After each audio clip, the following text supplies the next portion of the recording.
3, enhancing cultural exchange and cooperation of the mainland. 4, leveraging technology. And 5, nurturing talents.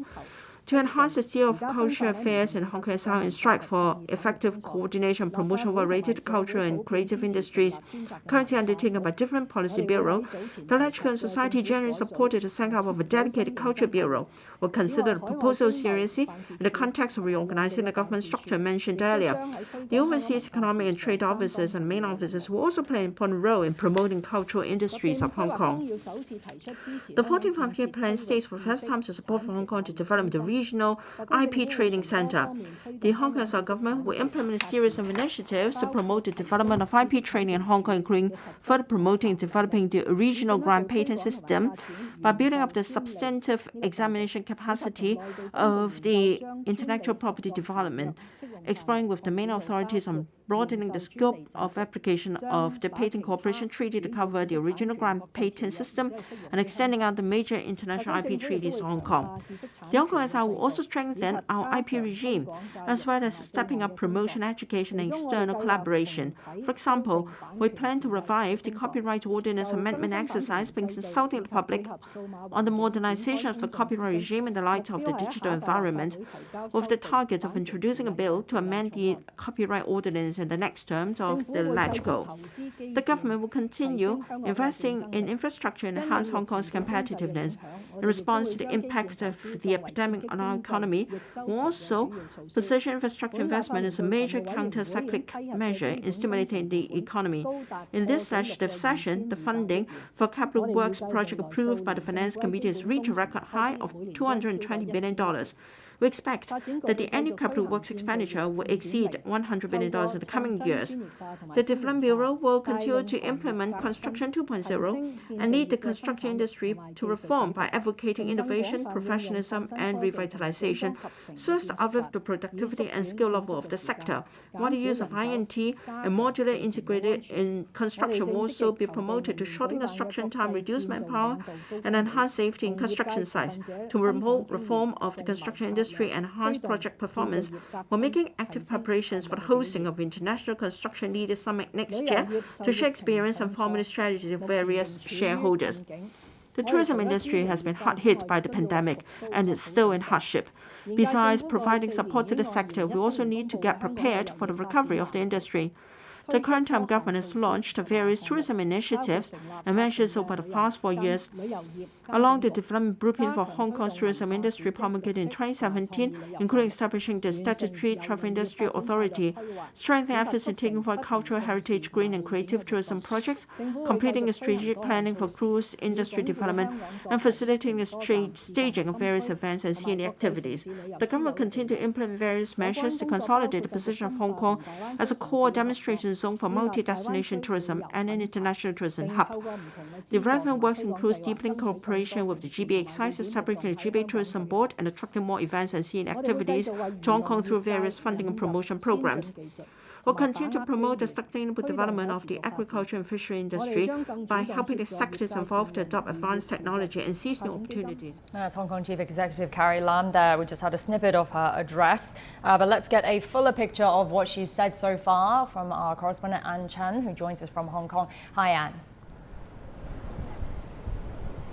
Hi, yes, so today Chief Executive Carrie Lam has delivered her 5th and final policy address of her term in office. I'm here just outside the Legislative Council complex where it's still ongoing, but overall the blueprint focuses on mapping out the future, which includes economic development and integration with the Chinese mainland's development. Now, the Chief Executive proposed to develop the northern part of Hong Kong into a 300 square kilometers multi-function metropolis area. Let's take a look at what the Chief Executive said. In the metropolis, the multifunctional land uses with a highly concentrated residential and working population and enterprises can drive the economic development in its neighboring areas. It is lively and attractive with radiant effect, and its people enjoyed enriched lives in a unique spatial context with iconic nature, human civilization, and building landscapes.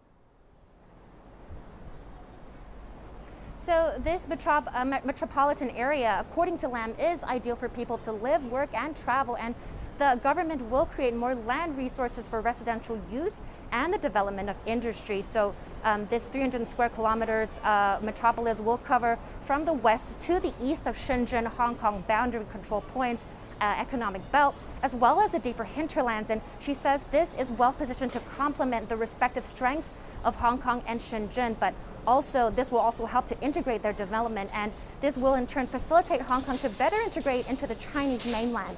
Now, she also says this northern metropolis will be developed as an international hub, international tech hub with unique metropolitan landscape marked with urban-rural integration and the coexistence development of conservation. And meanwhile, the harbor metropolis supporting Hong Kong's status as an international finance center will be expanded to include the reclaimed land of the Kao Yi Chao artificial islands under the Lantau Tomorrow vision. Now, that's a reclamation project that she proposed 3 years ago. So she says the two metropolises located in the north and the south of Hong Kong will provide massive land and enhance the spatial layout of Hong Kong. And these two metropolises will further drive the development of Hong Kong. And she also did touch on national security. She did say that Hong Kong has entered a new era and is back on the right path of the one country, two systems principle. And she praised the protections of the national security law and the central government's overhaul of the Hong Kong's electoral system. She did say, though, in recent years that anti-China destabilizing forces have repeatedly threatened national security, and Beijing has responded swiftly by imposing a national security law in Hong Kong, but Hong Kong's government still has room to do more, and this includes reviving a long-shelved Article 23 legislation. And this law would allow the city to enact its own law to prohibit acts such as treason, sedition, subversion against the Central People's Government. And Lam also says authorities will continue to focus on safeguarding national security through various other legislations, and such as how this film censorship law was reviewed earlier, and the different government agencies will also strengthen work on the prevention of terrorist activities and boost national security education, as well as raise awareness of the law and the national security among residents. Now, she also says the government will improve the electoral system, such as improving the polling arrangements, and also the government will look into ways to allow Hong Kong voters who are living on the Chinese mainland to take part. Back to you. Thank you so much, Ann Chung in Hong Kong. Let's get back to the live scenes of Carrie Lam addressing with her policy address at the city's legislature. Let's go live there now. Determination and courage. We revised the public-private housing split from 60-40 to 70-30 in 2018 to further step up our policy efforts in producing more public housing units. And our ongoing efforts in identifying land have also begun to bear fruit. We've identified about 350 hectares of land to produce some 330,000 public housing units for the coming 10-year period from 2022-23 to 2031-32, slightly higher than the figure announced last year, and can meet the estimated public housing demand of around 301,000 units in the coming 10-year period. The Transform the Housing Bureau will provide more details in the Long-Term Housing Strategy Annual Progress Report 2021 to be published at the end of this year. Although the overly long waiting time for PRH allocation is worrying, public housing production in the 5-year tenure of the current term government will in fact reach 96,500 units, an increase of 30,000 units compared to the previous 5-year period. The production of over 300,000 units in the 10 years ahead will be backloaded, with only 1/3 to be delivered within the first 5 years. I've urged the Secretary for Transport and Housing to make every endeavour to compress the construction workflow of the Hong Kong Housing Authority to deliver more units as early as possible. In this connection, the Hong Kong Housing Authority and the Hong Kong Housing Society will adopt the MIC and other innovative construction technology more widely.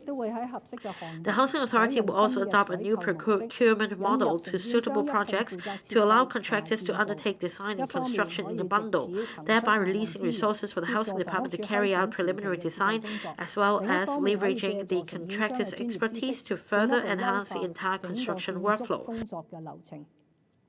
To make good on my promise last year to provide personal steer on housing and land-related work, I've requested the Development Bureau and the Transport and Housing Bureau to submit quarterly reports on all public housing sites for the next 5-year period, that is, from 2027-28 to 2031-32.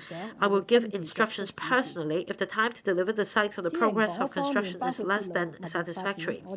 On private housing, including railway property developments, we'll strive to secure about 170 hectares of land in the coming 10 years and make available to the market sites for the production of about 100,000 units through land sales or putting up railway property developments for tender.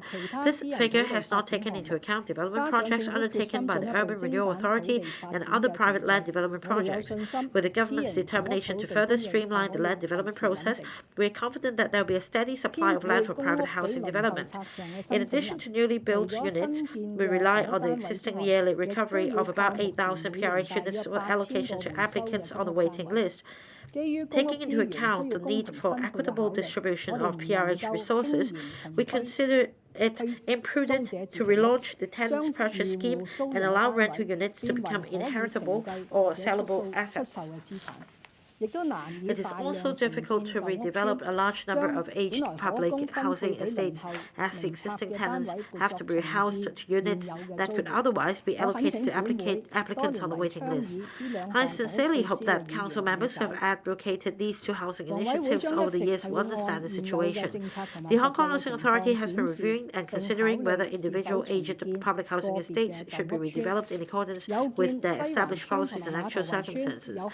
Given the availability of suitable rehousing resources for Sai Wan Estate and Matawai Estate and their build-back potential of providing more housing units upon redevelopment, I will invite the Housing Authority to conduct a study on the redevelopment of these two about 60-year-old estates under suitable conditions, and with the support of the Development Bureau, to seek to include the adjacent areas into the redevelopment sites so that these two prime urban sites could provide more public housing units to meet public aspirations.